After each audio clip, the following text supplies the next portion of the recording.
রমজান মাসের প্রথম রাত্রি থেকে নিয়ে রাসূল সাল্লাল্লাহু আলাইহি সাল্লাম যা বলেন তাতে রমজান মাসের প্রথম রাত কিন্তু আগে চালু হয়, যার কারণে আপনারা ওই তারাবির সালাত আগে পড়েন। মানে এখনো তো সিয়াম চালুই হয়নি, তো তারাবি কেন? মানে সূর্য ডুবার সাথে সাথেই দিন শুরু হয় আরবি নিয়মে, আর ইংরেজি নিয়মে রাত 12টার পরে। তো সূর্য ডুবার পরপরই রমজান চালু হয়ে গেছে। এই ছেলে বারান্দা দিয়ে হাঁটে চলে আসছে, তোমরা ওকে দেখো না, কথা বলে কি করে? আর এই ছেলে, তোমাদের কোনো কাজ আছে? সরো এখান থেকে। একজন থাকো, গল্প যাও, মোবাইলে কি দেখছো? যাও এখান থেকে, এই সরো এখান থেকে, দুজন বেকুব কোথাকার। যাও এক মাতাব্বরকে সরাও। এই মোবাইল তোমার কাছে কি হচ্ছে? মোবাইল বন্ধ করো বেটা, শয়তানি করেন, হিসাব পাও না।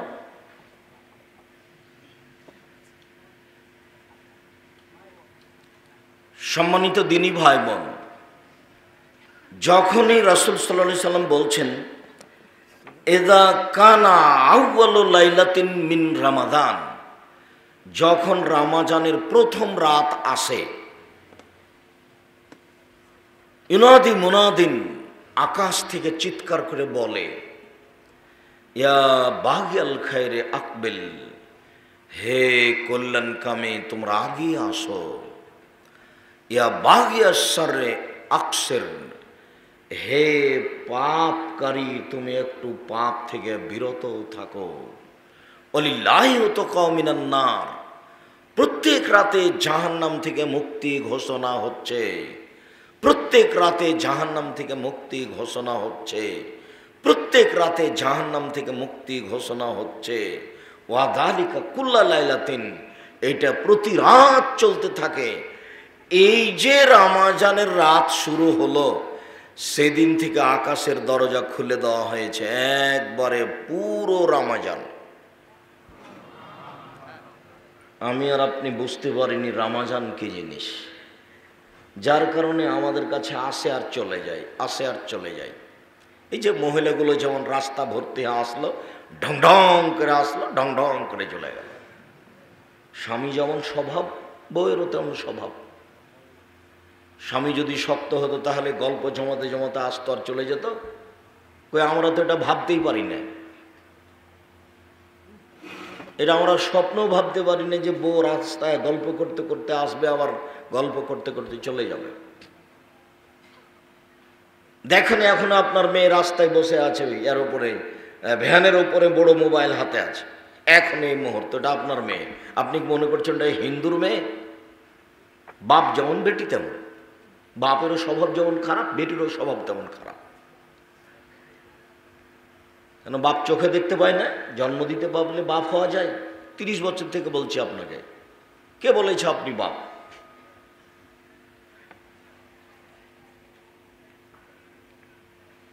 যে যেখানে আছেন দয়া করে কোনো কাজ দেখাবেন না আমাকে। আপনাকে আমি অনেক ভালোবাসি, আমার অজান্তায় আমি চলে এসেছি, আপনার আমি কিছু না কিছু উপকার করবই করব ইনশাআল্লাহ। রমজান এমন একটা মাস, একেবারে প্রথম রাত থেকে নিয়ে শেষ দিন সূর্য ডুবা পর্যন্ত সবসময় আকাশের দরজা খোলা আছে, যা চান লুটে নেন, যা চান যেটা চাইবেন। তাই তো রাসূল সাল্লাল্লাহু আলাইহি সাল্লাম বলেছেন, 3টে কারণে মানুষ হতভাগা হয়, দুর্ভাগ্য। তার একটা হলে বৃদ্ধ পিতামাতাকে পাওয়ার পরেও যদি তার পাপ মোচন না হয়, তাহলে ও হতভাগা মানুষ। কেন হলো না? সম্মান সেবা করে পাপ মোচন করে নেবে। 2, আমার নামটা আসার পরে সাল্লাল্লাহু আলাইহি ওয়াসাল্লাম বলল না, ও হলো হতভাগা মানুষ। কেন বলল না? 3, রমজান আসার পরেও পাপ মোচন করে নিতে পারলো না, তো হতভাগা মানুষ কেন পারল না? কেন রমজান মাসে গল্প জমায়, কেন এত হাট বাজার করে, কেন এত ইফতারি সাজায়, কেন এত প্রস্তুতি হবে ক্ষমা চাওয়ার, দোয়া প্রার্থনার, কোরআন তেলাওয়াতের। আয়েশা রাদিয়াল্লাহু তাআলা আনহা বলেন, ইজা দাখালা আশরুল আওয়াখির, যখন রমজানের শেষ দশক আসত তখন আল্লাহ রাসূল সাদ্দা মিজারাহু, লুঙ্গি গুটিয়ে নিতেন। আমরা তো চাঁপাইনবাবগঞ্জের মানুষ, লুঙ্গি গুটিয়ে নেওয়া মানে জমিতে কাজে নামবে তাই মাল কাঁচা মেরে নিয়েছে, তার নাম লুঙ্গি গুটিয়ে নেওয়া। এটাকে আরো শক্ত করার জন্য কোমরে আর একটা গামছা টান দিয়ে পেঁচে বাঁধে, তখন আরো মজবুত হলো। তো আল্লাহ রসুল কি এখন লুঙ্গি গুটিয়ে নিলেন এভাবে? উনি কাজে নামবেন মাঠে? তা তো নয়। তো এই ভাষা কেন? তার মানে এবাদত করবেন তার প্রস্তুতি। এবাদত করবেন তার প্রস্তুতি মানে কম খেতে হবে। এবাদত করবেন তার প্রস্তুতি মানে এশার সালাতের পরপরই ঘুমিয়ে যেতে হবে, 11টার মধ্যে 12টার মধ্যে উঠে যেতে হবে। এবাদত করব তার প্রস্তুতি মানে যত জরুরি সামাজিক কাজ আছে, ব্যবসা বাণিজ্য সব কমিয়ে দিতে হবে, হিসাব নিকাশ সব আগে গুটিয়ে নিতে হবে। তার মানে প্রস্তুতি নেওয়া হচ্ছে। শুধু একাই নিতেন না, আইয়াল্লাহু রাতে জেগে থাকতেন, রাত রাত। ও আইকাজাল্লাহু পরিবারকে জাগিয়ে রাখতেন। পরিবারও আবার কত প্রস্তুত। পরিবার বলছেন, আয়েশা রাদিয়াল্লাহু তাআলা আনহা বলছেন, আচ্ছা আল্লাহর নবী, ইন আলিম তো আইয়ু লাইলাতুন লাইলাতুল কদরে, আমি যদি বুঝতে পারি কোনটা লাইলাতুল কদর তাহলে আমি কি করব? তার মানে বউ প্রস্তুত আছে, স্ত্রী পরিবার প্রস্তুত আছেন, রাত ধরবেন, ইবাদতের প্রস্তুতি চলছে। আমি যদি বুঝতে পারি লাইলাতুল কদর কবে তাহলে আমি কি করব? তখন রাসূল সাল্লাল্লাহু আলাইহি ওয়াসাল্লাম বলছেন, কুলি, তুমি বলবা আল্লাহুম্মা ইন্নাকা আফুবুন তুহিব্বুল আফওয়া ফা'ফু আন্নী। এখন তো টাকা গণনা করা হবে না, আমি তো এটা খেয়াল করিনি। আমার একটা বাক্যের দাম 1 কোটি টাকা। আমি দুঃখিত।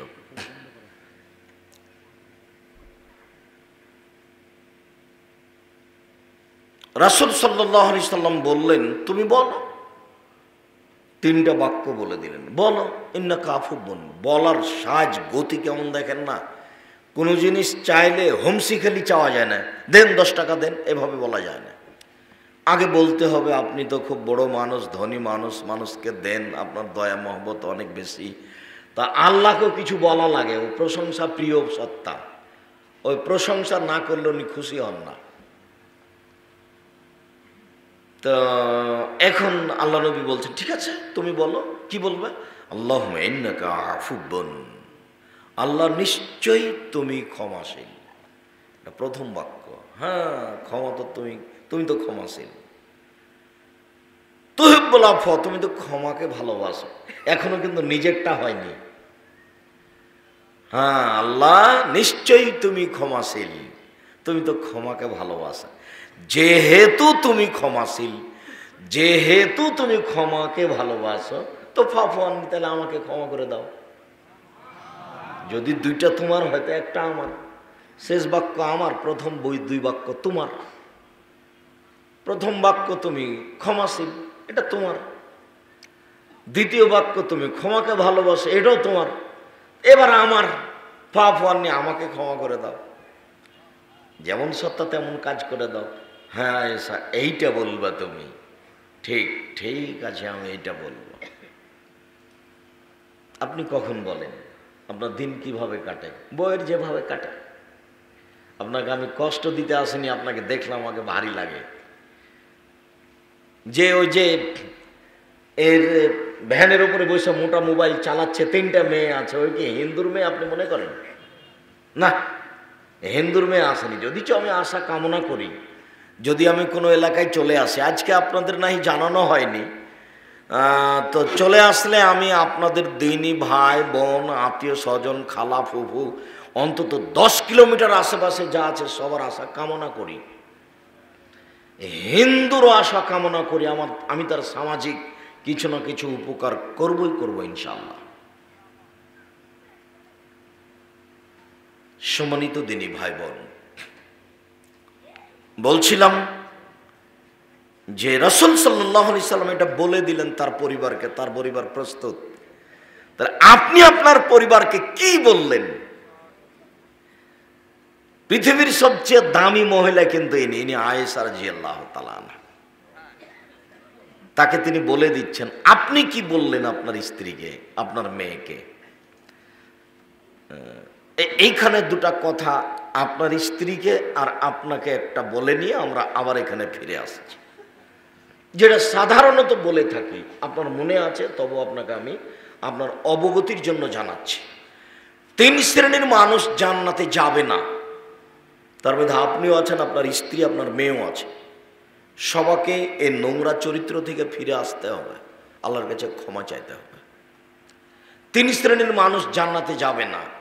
1, মধুমেনুল খামর, যারা নিয়মিত বিড়ি, তামাক, জর্দা, সিগারেট, গুল, নেশাদার দ্রব্য খায়, পান করে, তারা জান্নাতে যাবে না।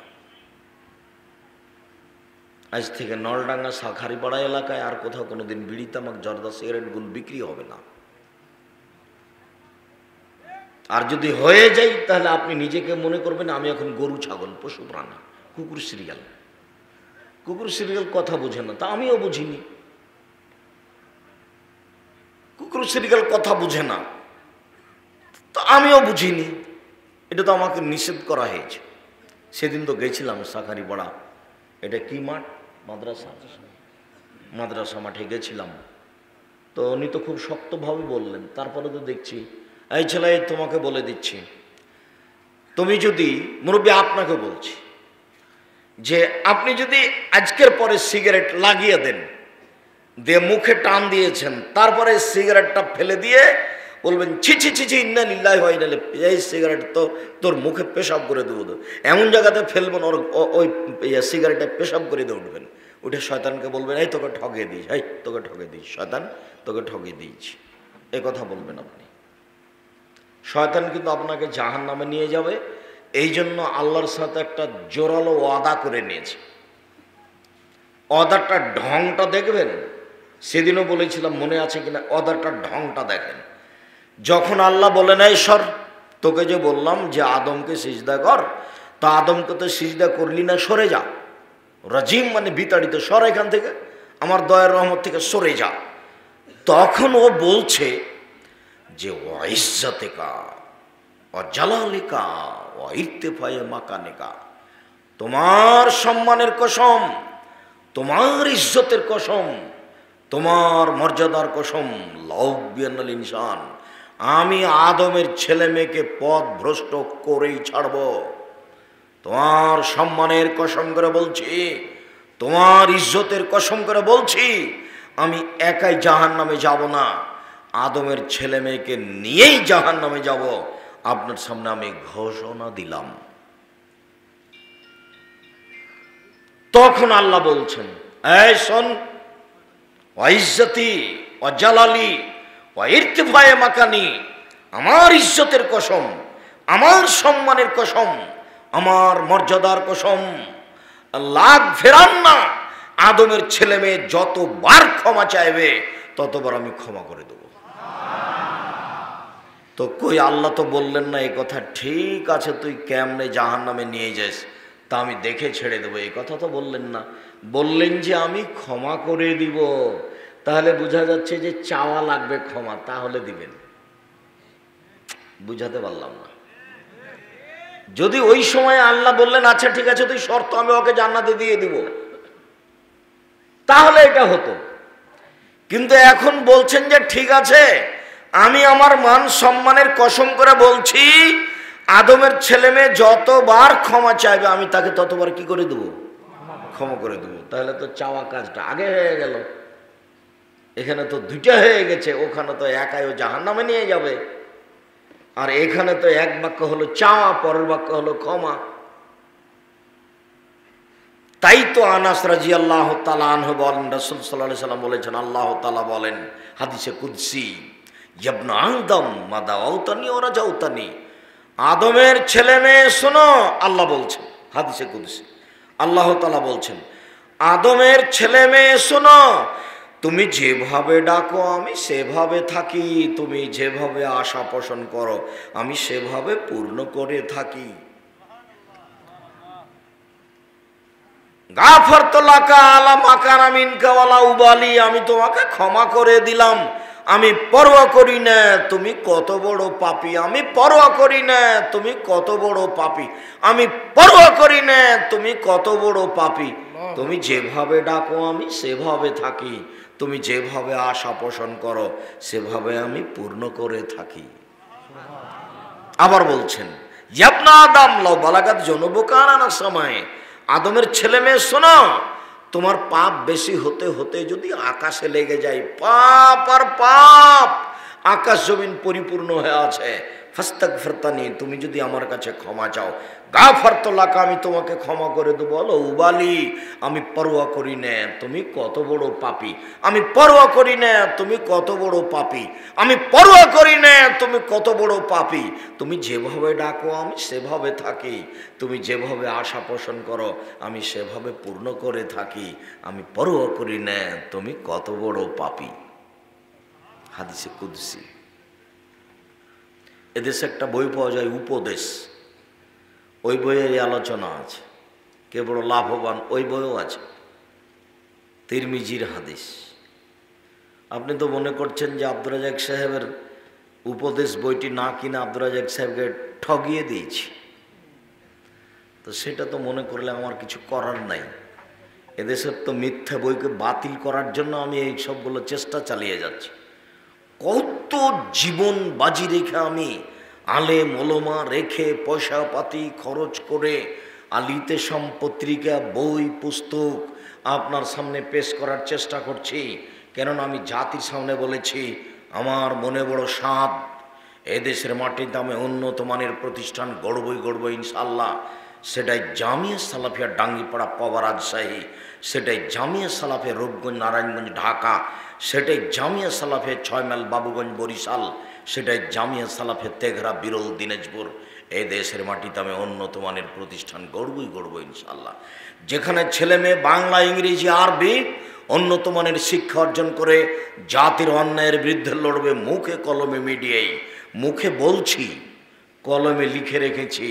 এই যে মিডিয়া সামনে চলছে, জামিয়া সালাফের মিডিয়া আছে অনলাইন, আল ইতেশাম টিভি, আল ইতেশামের অধীনে 1 নম্বর কাজ আছে এই নীতিত মসজিদ ভিত্তিক দিন প্রচার, 2 নম্বর কাজ আছে মক্তব চালু করা এবং পুরো রমজানে কোরআন শিক্ষা দেওয়া, দোয়া দরুদ শিখিয়ে দেওয়া।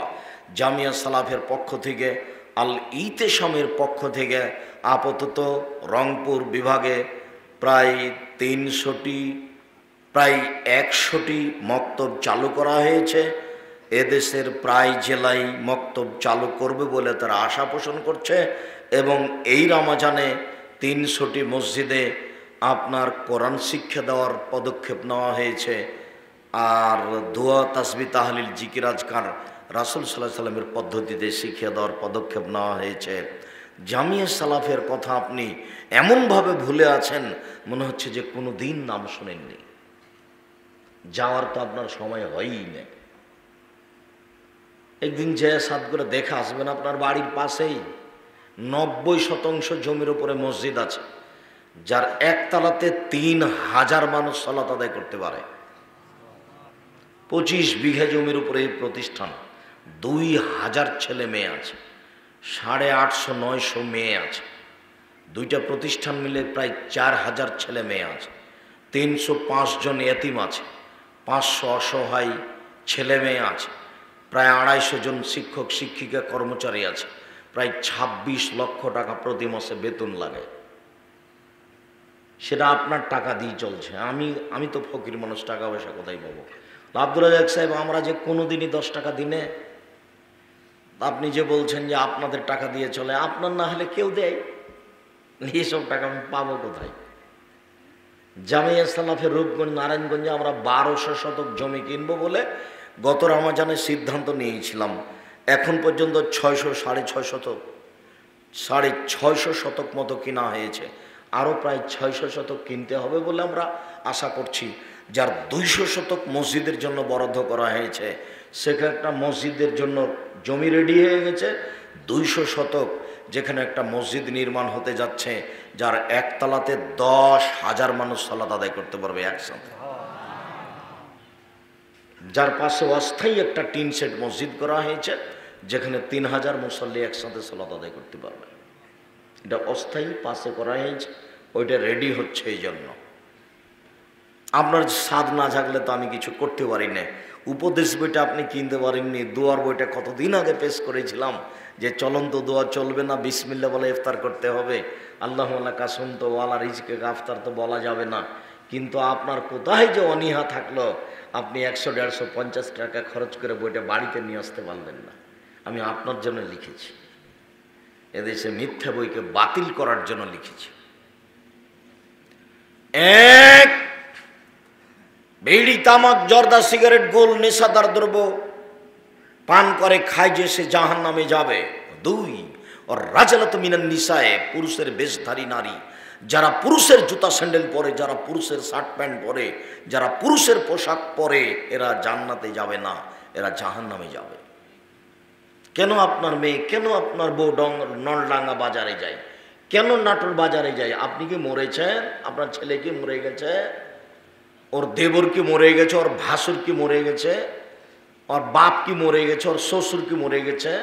ওর বংশে কেউ নেই? ওর একটু লজ্জা হয় না? ওর একটু শরম হয় না? ওর একটু হায়া হয় না? আপনার মেয়ের একটু লজ্জা হয় না? আপনার একটু মেয়ের হায়া হয় না? ওর ইতস্তবোধ নেই, ওর বোধগম্য নেই, ওর বোধোদয় নেই, ওর বাপ বেঁচে নেই, ওর বাপ বলতে পারে না, তো পিঠের চামড়া তুলে দেবো একেবারে। শয়তানি করার জায়গা পাও না? এই মেয়ে, তোমাকে বলছি, ফাজলামি করো, ঢং দেখে মানুষকে পাপী করে জান্নাত কিনতে চাও? কে বলেছে তুমি শিক্ষিতা? তোমাকে যদি আমি মূর্খ অশিক্ষিতা প্রমাণ করতে না পারি, একটা বেয়াদব প্রমাণ করতে না পারি, আমি আব্দুর রাজ্জাক বিন ইউসুফ বক্তব্যই দেবো না জীবনে জাতির সামনে। যাও, শেষ করলাম। শুধু তোমার স্বভাব খারাপ নয়, তোমার বাপেরও স্বভাব খারাপ, যার কারণে তুমি মাঠে নামতে পেরেছো এভাবে। পরিবারের মালিক যিনি, চোখ যেভাবে ঘুরে পরিবার সেভাবে চলে, চোখ যেভাবে ঘুরে বউ সেভাবে চলে, তার নাম ক্ষমতা। এই শোনো খালেদা, শোনো, বাড়ি তৈরি করেছি তোমার জন্য, ঘর তৈরি করেছি তোমার জন্য, টয়লেটের ভিতরে ব্যবস্থা করেছি তোমার জন্য, পানির ব্যবস্থা করেছি তোমার জন্য। শুনে রাখো, বাইরে যদি আমি কোনোদিন চলতে দেখি, পিঠের চামড়া তুলে দেবো, তার নাম স্বামী। সব কিছু তো ভিতরে আমি তোমার জন্যই করেছি, তুমি কেন বাইরে? 3, যে তার বাড়িতে বেহায়াইর সুযোগ দিয়েছে ও জান্নাতে যাবে না। যার মেয়ে নগ্ন পোশাকে চলে ও জান্নাতে যাবে না। যার স্ত্রী নগ্ন পোশাকে রাস্তাঘাটে ঘুরে স্কুল কলেজে যায় ও জান্নাতে যাবে না। আমি কোনোদিন বলিনি, আজ থেকে 20-25 বছর আগে শাঁখারীপাড়ায় এসেছিলাম, মাওলানা আব্দুল হাকিম সাহেবের বাসায় কোথায় ছিলাম, সেদিনও প্রোগ্রামের কথা আমার মনে আছে। তখন থেকে বলে আসছি, আমি শাড়ি পরা হারাম বলিনি, আমি বলেছি যে আপনারা সালোয়ার কামিজ মেক্সি চাদর পরেন, শাড়ি যদি পরেন তাহলে 2 ছাড়ের ব্লাউজ পরতে হবে, যারা হাত হবে কবজি পর্যন্ত, নিচের দিক কোমরের নিচে যাবে, 1.5 থেকে 2 গজ কাপড়ের ব্লাউজ পরতে হবে। আর শাড়ি পরে বাইরে বের হলে পামোজা লাগাতে হবে। কেন? পামোজা না লাগিয়ে যদি অটোতে উঠে তাহলে হাঁটু পর্যন্ত দেখা যাবে। এই ছেলে, তোমাকে বলছি, তোমার মা এখানে বসে আছে, যে ছোট ব্লাউজ পরেছে, এখান থেকে সব দেখা যাচ্ছে, আবার পেট দেখা যাচ্ছে তোমার মায়ের কথা বলছি। আব্দুর রাজ্জাক সাহেব মা দিয়ে বলেন কেন? তোমাকে কষ্ট দেওয়ার জন্য বলি, যাতে তোমার মনে থাকে। রাসূল সাল্লাল্লাহু আলাইহি সাল্লাম বলেন, সিনফান মিন আহলিন নার লা মারাহুমা, 2 শ্রেণীর মানুষ জাহান্নামে যাবে, আমি তাদের দেখিনি। 2 শ্রেণীর মানুষ জাহান্নামে যাবে, আমি তাদের দেখিনি। এক শ্রেণীর মানুষ, তাদের হাতে থাকবে লাঠি, গাভীর লেজের মতো, এদ্রবয়বান নাস, তাদের মানুষকে মারবে। লাঠির একদিক হবে মোটা, একদিক হবে চিকন, এই লাঠি দিয়ে তারা মানুষকে মারবে, এরা জাহান্নামে যাবে, আমি তাদের দেখিনি। 2 নিশাউন, মহিলা, কাসিয়াতুন, কাপড় পরে থাকে, আরিয়াতুন উলঙ্গ, মমিলাতুন পুরুষকে নিজের দিকে আকৃষ্ট করে, মায়লাতুন নিজেরা আকৃষ্ট হয়, লায়াত খোলাল জান্না এরা জান্নাতে যাবে না, জান্নাতে তো যাবে না, যাবেই না। ওলা ইয়াজিদনা রিহাহা জান্নাতের গন্ধ পাবে না। ফাইনা রিহাহা লা তুজাদু মিন মাসিরাতি কাদা ওয়া কাদা যে জান্নাতের গন্ধ 1 বছরের দূরত্ব পথ থেকে পাওয়া যায়। এটা জান্নাত। এখানে একটা ঘোড়া দৌড়াতে লাগলো, এখান থেকে 1 বছর দৌড়িয়ে যত পথ যাবে ওর মাথায় যদি আপনি দাঁড়ান তাহলে জান্নাতের গন্ধ আপনি পাবেন, কিন্তু এই সব মেয়ে জান্নাতের গন্ধও পাবে না। আবার দেখেন নিসাউন মহিলা, আপনার বইয়ের সাথে আপনার মেয়ের সাথে মিল খায় কিনা। উপস্থিত বৈঠকের মুসলিম বোন গল্প করছেন কেন? এই মেয়ে গল্প করছো কেন? তোমার জন্য তো বলছি আমি কথা। উপস্থিত বৈঠকের মুসলিম বোন, আপনাকে আমি তো গল্প করতে নিষেধ করলাম যে একজন মহিলা যদি আপনার গায়ের ওপর দিক থেকে ওদিকে চলে যেত আপনি মুখ খুলবেন না। যা করছে করুক, আপনি মুখ খুলবেন না, তাহলে আপনি আমার কথা ধরতে পারবেন। নিসাউন মহিলা, কাসিয়াতুন কাপড় পরে থাকা, আরিয়াতুন উলঙ্গ। নেন, কাপড় পরে উলঙ্গ হয় এ কথা আমি বলিনি, এ কথা মুহাম্মদ সাল্লাল্লাহু আলাইহি ওয়াসাল্লাম বলছে। এটা তো আমার মুখের ভাষা নয়, এটা মুহাম্মদ সাল্লাল্লাহু আলাইহি ওয়াসাল্লামের মুখের ভাষা। ব্লাউজটা এ পর্যন্ত আছে, সবই ফাঁকা। ব্লাউজটা নাভি পর্যন্ত আছে, নিচে সবই ফাঁকা। শাড়ি হাঁটু পর্যন্ত আছে, সবই ফাঁকা। তারপরে স্কুল কলেজে যারা পড়ছে তাদের তো আল্লাহর হস্তে মাথায় কাপড় দেওয়া লাগে না। সেটা আপনার চোখের সামনে। আপনি নাকি বাপ, আপনার মতো বাপ বেঁচে থাকার চেয়ে মরে যাওয়া ভালো। কতদিন আপনাকে আমি বললাম, আর কতদিন আপনাকে আমি শোনালাম আয়েশা রাদিয়াল্লাহু তাআলা আনহার ঘটনা।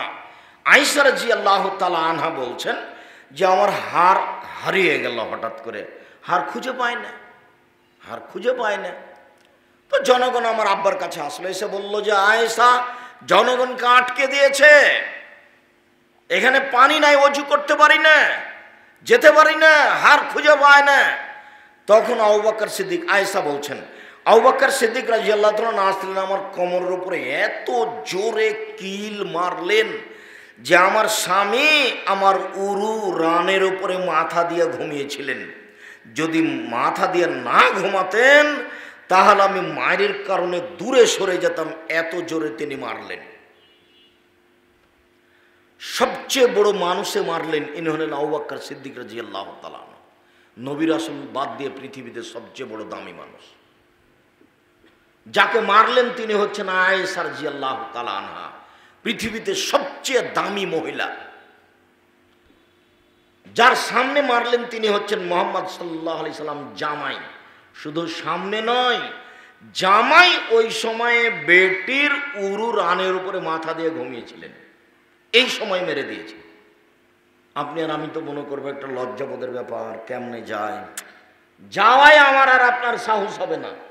বুঝাতে পারলাম না মনে হয়?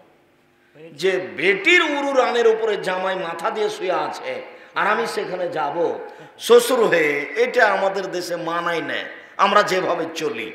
তা আয়েশা রাদিয়াল্লাহু তাআলা মেরে দিলেন, দিন দুপুরে মারলেন, খোলা মাঠে মারলেন, 1400 প্রায় 1400 সাহাবীর সামনে মারলেন, পৃথিবীর সবচেয়ে বড় মানুষে মারলেন, পৃথিবীর সবচেয়ে বড় মহিলাকে মারলেন, পৃথিবীর সবচেয়ে বড় মানুষের সামনে মারলেন, পূর্ণ যুবতী বেটিকে মারলেন, বিবাহদারী বেটিকে মারলেন, জামাইয়ের সামনে মারলেন, এই অবস্থায় মারলেন। আর আমার মেয়েটা ওখানে বেঢঙ্গা হয়ে বসে আছে, আমি তাকে ধমকও দিতে পারি না, মাথায় কাপড় না দিয়ে দিন রাত চলছে, আমি তাকে ধমকও দিতে পারি না। আমি আবার বাপ, আমার মতো কাপুরুষ বাপ, মরে যাওয়া ভালো, আমার মেয়ে এতিম হয়ে থাক দুনিয়াতে। এতিমের লালন পালন করবে যারা, তারাই করুক, আমি আর বাপ হিসেবে বেঁচে থেকে কি হবে? জামিয়া সালাফে 305 জন এতিম আছে, না হয় এটা দিয়ে দেব,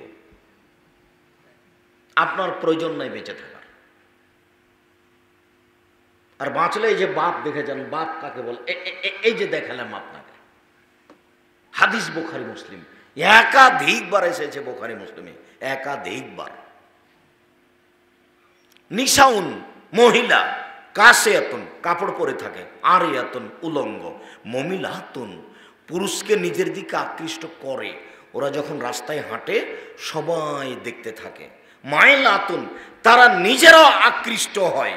বাড়িতে ছিল ভালোই ছিল, এখন সম্মেলনে আসছে, জালসায় আসছে, রাস্তায় হাঁটছে, একবার এদিকে যাচ্ছে, একবার ওইদিকে যাচ্ছে, একবার মাথার চুল নাড়ছে, একবার মুখের ভাঁজ করছে, কেন জানি কেমন কেমন করে, কেন জানি আনছান আনছান করে। তার মানে ওর স্বভাব পরিবর্তন হয়ে গেছে। ও লজ্জা করে না, ওর শরম নয়, ওর লজ্জা নয়, ওর ইতস্তবোধ নয়, ওর বোধোদয় নয়, ওর বোধগম্য নয়। ওর উচিত ছিল রাস্তার এক পাশ দিয়ে নিচু হয়ে হেঁটে আসা। আপনার ফুফুকে আপনি আনতে যাননি, ওই যে অনেক দিন আগে আপনার ফুফুর বাড়ি থেকে আসছিলেন, তখন যখন রাস্তায় সামনে লোক পড়তো, তখন আপনার ফুফু কেমন হয়ে দাঁড়াতো? রাস্তার এক পাশে দাঁড়াতো না? মনে পড়ে না? মনে হয় বড় চাদর গায়ে দিয়ে ফুফু রাস্তার একদিকে দাঁড়িয়ে গেলেন, রাস্তা দিয়ে লোকটা যখন চলে গেল তখন আপনার ফুফু আবার আসতে লাগলেন। তাদের রুজি হয়নি, তারা দুনিয়াতেই ছিল না। কেন আপনার স্ত্রী এইভাবে চলে আসছে? কেন আপনার স্বভাব এমন হলো? দেখেন, এইভাবে জীবিকা নির্বাহ করিয়েন না, ভুল হচ্ছে। দেখেন ভুল হচ্ছে, দেখেন ভুল হচ্ছে। নীতি স্বভাব নিয়ম পরিবর্তন করেন, নইলে জাহান্নাম অপেক্ষা করছে। মন মতো চলে যে সেই জাহান্নামে যাবে, ইচ্ছা মতো চলে যে সেই জাহান্নামে যাবে। রাসূল সাল্লাল্লাহু আলাইহি ওয়াসাল্লাম বলছেন, হুজবাতিন নার বিশাহওয়াত, মনের ইচ্ছা দিয়ে জাহান্নাম ঘেরা আছে, প্রবৃত্তি দিয়ে জাহান্নাম ঘেরা আছে। নিয়ম নীতি কষ্ট ক্লেশ ত্যাগ তিতিক্ষা অনেক কিছু দিয়ে জান্নাত ঘেরা আছে। বুখারী মুসলিম। জান্নাত পাওয়া টাফ ব্যাপার, জাহান্নাম সহজে পাওয়া যায়। দাড়ি চাঁচে যে মন মতো চলেছে, টাকনুর নিচে প্যান্ট পরে যে মন মতো চলেছে, মন মতো চলে যে জাহান্নামে যাবে সে। দোকানে বসে আড্ডা পিটে যে ল্যাংটা মেয়ে দেখে, দোকানে টিভিতে ল্যাংটা মেয়ে নাচছে, মাথায় টুপি আছে, ঘন্টার ঘন্টা বসে আছে, ল্যাংটা মেয়েকে দেখে বেটা চক্ষু ঠান্ডা করে, কলিজা ঠান্ডা করে। ও জান্নাতে যেতে চায়, জান্নাতের মেয়ে ভোগ করবে। জান্নাতের মেয়ে অত সহজ? আল্লাহ তাআলা বলছেন জান্নাতের মহিলারা হচ্ছে, ওদের চক্ষু হবে লম্বা লম্বা টানা টানা ডাগর ডাগর চক্ষু, ওদের মাথার চুল হবে লম্বা লম্বা কুচকুচে কোঁকড়া কোঁকড়া কালো চুল, ওদের বয়স হবে 15-16 বছরের মেয়েদের মতো। ওদের কোনোদিন পেশাব হবে না, ওদের কোনোদিন পায়খানা হবে না, ওদের কোনোদিন হায়েজ হবে না, ওদের কোনোদিন নাকে শিকান আসবে না, ওদের গায়ে কোনোদিন ময়লা হবে না, ওদের কাপড় কোনোদিন অপরিষ্কার হবে না। ওদেরকে দেখে মনে হবে ঝিনুকের মধ্যে লুকানো মুক্তা, ওদেরকে দেখে মনে হবে ঝিনুকের মধ্যে লুকানো মুক্তা। আল্লাহ তাআলা চ্যালেঞ্জ করে বলেন, পৃথিবীর মানুষ শুনে রেখো, লাম ইয়াতমিসহুন্না ইনসুন ক্বাবলাহুম ওয়ালা জান, এত সম্মান দিয়ে আমি তাদেরকে রেখেছি, জিন কোনোদিন তাদের স্পর্শ করেনি, মানুষ কোনোদিন তাদের স্পর্শ করেনি। ওদেরকে আমি ঢেকে রেখেছি তোমাদের জন্য। জান্নাতের এই মেয়ে ভোগ করতে চান? ওই আস্কারা মাস্কারা পরানো মেয়ে, ল্যাংটা মেয়েকে দেখে, যে মেয়ে একেবারে জাহান্নামের দরজায় দাঁড়িয়ে আছে, সেই মেয়েকে দেখে চক্ষু ঠান্ডা করে কলিজা ঠান্ডা করে আপনি জান্নাতে হিসাব করছেন? সহজ নয়। ওদেরকে ভোগ করার টাফ ব্যাপার।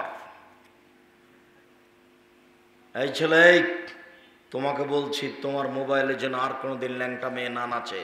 এই মেয়ে, তোমাকে বলছি তোমার মোবাইল হাতেতে এখনই মোবাইল দেখে আস। তোমার বাপের একটু শরম হয় না? তোমার হাতে এত বড় মোবাইল কেন? তোমার বাপের বলে টাকা নাই, তো 10-20 হাজারের মোবাইল তোমার হাতে কেন? মানুষ তো, আমি কোটি কোটি টাকা মানুষের কাছে ভিক্ষা চাই রোজ, আমি একজন ভিক্ষুক, তা আমার কাছে একটা মোবাইল আছে ওই যেগুলো বাটন টিপা লাগে সেটা, আর আমি শুধুমাত্র রিং হলে অন করতে পারি, আর কিছু পারি না। আপনার নামটা আমি সেভ করে রাখতে পারি না, আপনি যতই আশা করেন। আপনি অনেকদিন বলেছেন আব্দুল রাজ্জাক সাহেব আমার নামটা একটু সেভ করেন, তো আমি তো সেভ করতে জানি না, আমি করবো কি করে? উপস্থিত বৈঠকের দিনই মুসলিম বোন, আপনাকেই বলছি, আপনার একটু লজ্জার দাবি করছি। নিজের উপকার করেন, জাতির ক্ষতি করিয়েন না। একটু লজ্জা করেন, একটু শরম করেন, একটু হায়া করেন, একটু লম্বা ব্লাউজ পরতে শিখেন, সালোয়ার কামিজ মেক্সি চাদর পরতে শিখেন। মানুষের ক্ষতি করিয়েন না, যুবকের ক্ষতি করিয়েন না। আর তুমি একটা মেয়ে মানুষ, তুমি এই মোবাইলে ল্যাংটা মেয়ে দেখো কি করে? তোমার কেন একটু লজ্জা হয় না, শরম হয় না কেন? তোমার মোবাইলে কেন দিন রাত ল্যাংটা মেয়ে নাচে? যে না তুমি দেখো কেন? তুমি মেয়ে মানুষ। সম্মানিত দিনী ভাই বোন, আপনাকে বিনীতভাবে অনুরোধ জানাচ্ছি, এখান থেকে ফিরে আসেন। উপস্থিত বৈঠকের মুসলিম বোন, আপনাকে আমি নিরাশা করিনি, আশ্বস্ত করে যাচ্ছি। আপনি মনে রাখেন, 4টে কাজ করতে পারলে আপনি জান্নাতের সব দরজাতে ঢুকতে পারবেন, কোনো সমস্যা নেই। আপনাকে আমি নিরাশা করিনি, আপনি 4টে কাজ করতে পারলে জান্নাতের সব দরজাতে ঢুকতে পারবেন, কোনো সমস্যা নেই। 1, সলাত খামসাহা, 5 ওয়াক্ত সলাত আদায় করবেন, নামাজ পড়বেন। 2, সমাজ সাহারাহা, রমজান মাসের রোজা থাকবেন, এই যে চলে আসছে। 3, আতাত বালাহা, স্বামীকে মেনে চলবেন, তিতা লাগুক আর মিঠা লাগুক। 4, আহসানাত ফারজাহা, জেনায় লিপ্ত হবেন না, জান্নাতের সব দরজা খোলা। আব্দুর রাজ্জাক সাহেব, দীর্ঘদিন থেকে আপনি আমাদের এলাকায় আসেননি, আপনার বক্তব্য আমরা শুনি, আপনাকে অনেক ভালোবাসি। আপনার 4টা কথার প্রথম 2টা আমরা করি, 5 ওয়াক্ত সালাত আদায় করি, রমজান মাসের রোজা থাকি, কিন্তু স্বামীকে মেনে চলতে পারি না, এই জন্য তার মুখ খারাপ ও আমাকে গালি দেয়। এরপরে আপনাকে আমি বলছি, আপনি আমার দিনী বোন, আপনি আপনার স্বামীকে মেনে নেন, ও গালি দেখ, ও মারুক, এরপর আপনি মেনে চলেন। এইভাবে আপনি থাকিয়েন না। 1 গিলাস পানি চাইলো, 1 গিলাস পানি নিয়ে আপনি সামনে থেক্কস করে রেখে দূরে চলে গেলেন। এভাবে জান্নাত পাওয়া যাবে না, তাকে মেনেই চলতে হবে, এটাই ঠিক। তিতা লাগলেও মিঠা লাগলেও। এই যে দিন দিন পার হচ্ছে, মেয়েকে দিয়ে খাওয়ার দিয়ে পাঠাচ্ছেন, বৌমাকে দিয়ে খাওয়ার দিয়ে পাঠাচ্ছেন, নিজে যান না, মাস পার হয়ে যাচ্ছে, কথা বলেন না। এইভাবে জীবিকা নির্বাহ করা হবে না, এতে জাহান্নাম অনিবার্য। আমার অনুরোধ রক্ষা করেন, মারুক গালি দেখ, আপনি মেনে চলেন, জান্নাত হবে। শেষ পর্যন্ত যদি টিকতেই না পারেন, তাহলে খোলা তালাক করে নেন, এই ঝুলন্ত অবস্থায় থাকিয়েন না। ঠিক আছে ভাই, তুমি তোমার মতো থাকো, আমি গেলাম।